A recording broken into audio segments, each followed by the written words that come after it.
بوده به هم دیگه شویه تمیم یادمون افتاد برخورد میکنه توی هنوز جلسات زنده است؟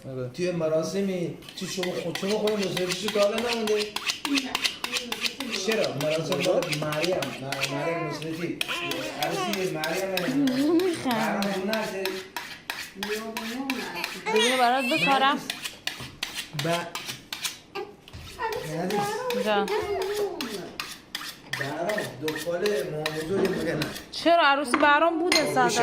الان عکسش دارم خب این عکس من لیلا بودم من توی این عروسی بودم خودشان بودن دیگه آره خب من میارم نامونه هستم اصلا میارم بیارم عکس زن برام اینجا کنم باشه شروع کنم معلش آره مامانجم جدا بود توی خواب شده میگیرم تو لباسشوی ارزان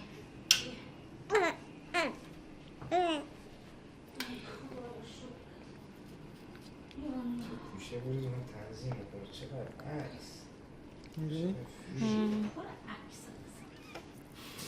من باید تو کامپیوتر ده بالا تو گوشه خواب کنم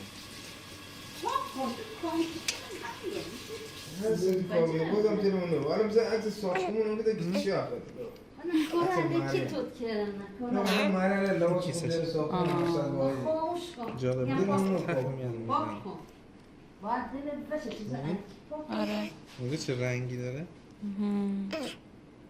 شکم لیلا مود توی گناهش این کشیده لیلا ما 2 سال تو جابتر لیلا نه تو هم عروسی هم با هم جنگ هم سکر شده سنه بیم که فامیله بارم دیگه جالبه خونه جلو دوی اصلا عکس مگه اون چه جالب ماهی خورده میبینی ماهی تو شکمشه آره چه باحال ماهی رو در بیار یعنی اون کیسهشه نه کیسه مرکبشه مرکبشه. اونم تخمشه هنوز آره دیگه مار نبود ولی اون چه عکس کنه دیگه زیاد بوده دیگه بیراد در کار نیم بیراد آره آره همش پناهه از اینجا میزنه از اینجا جان مامان جان کارش میکنه کیسش بود این چه جوهریه؟ این جوهر باباش بنویسی نکن این است پاره نشه که اگه پاره شد یک کبوده مریض داره نگاه بله عشق کنم چش دریا مثل خودمه توی عکس نگاه کن اون یه دونه سینگار هم ها دیگه ناخاریم حیف خب مکم سرم تو کی خاره مادر گفت پوش من زیر مریض مادر، کوچیکی مامان. خیلی لباسو همه توری تواسطو ها باید درست داره عروسکی برای کسی که تو شیراز به دلیجات اول بازار بکی تا آخر بازار بکی میگه اوه چه رنگی داره بعد کل آب در لحظه شو چیز میکنه کثیف میکنه اون ماهی که تو دهنش بود رو در بیار میخوام ببینم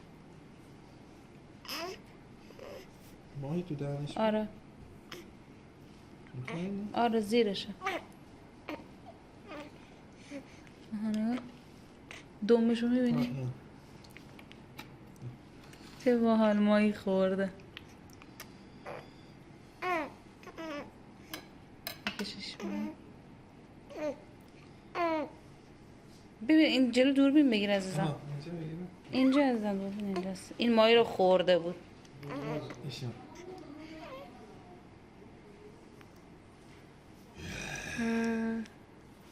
دهیه نمیذاره درست خب برو ازم برو کردی خب اون پشتش پاک پوست شد داره خب اونی که جدا میکنه که این سرشه و یعنی این تیکه نشه این پشتشه این سفت پشتشه که خیلی جاها میبینی همینجوری تو دریا هست آره این پشت ماه مرکبه چه بعد خب این پشتش چجوری کنده میشه که اینجوری لب دریا افتاده تمیزش همیشه کردن دیگه ها کسی تمیزش کرده این پشتش آره، انداختن اصلا نه نمیاد.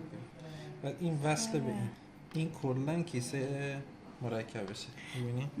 من حتی دیدم اینو میفروشن ها آره میفروشن خشکش میکنن خب درد میکنه چیز باحالیه این از اینجا میزنه جمع میاد ناکن این در لحظه اومده بزنه دو سه بارم زد خب سه بارم زد نگرفت خب بگذاریم اینا رو که در میاری بعد اینجا خب پوست زیر شکمشه، پوست زیر شکمش هم میزنی.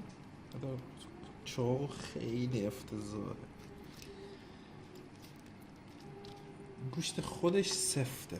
این گوشت الان دست بزنی گوشت سفتی. بس همش گوشت تا خواه استخوان در کاری مثلا همون چه همین پشت این همین فقط این چطور است که اینم چجوری پاک میشه؟ این بالاشو میکنه دیگه، نکن راحت. و وسطش میمونه. آره، خیلی گوشت شگفت انگیزه خالصه. واقعا دیگه این دیگه. این موجودی که تا عمق زیاد من حتی برای هیچ چیش نبود دیگه، چون استخون اینی که بخواد فشار بیارد بشه این چیزاشه. حالا با کمک همینا هم خب با کمک همین مکانیزم هم هر لحظه تغییر رنگ میده، خودشو به شکل محیط در میاره، پنهان میشه. چیز رنگی زیاد توش هست. آره اینا رو میبینی؟ مشکی نه تنها بگرم مشکی همه مدل رنگی توش میشه. وقتی چیز سفید میشه یعنی همه مدل رنگی توش هست.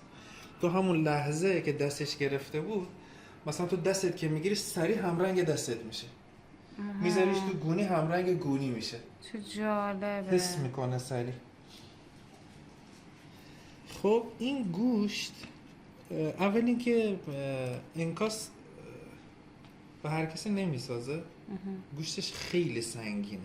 برای اونایی که مشکل معده و این چیزا دارن خب رودل میکنن و دیر هضمه، به خاطر همین باید بخوابونش توی چیز توی یعنی کبابی بهترین حالته.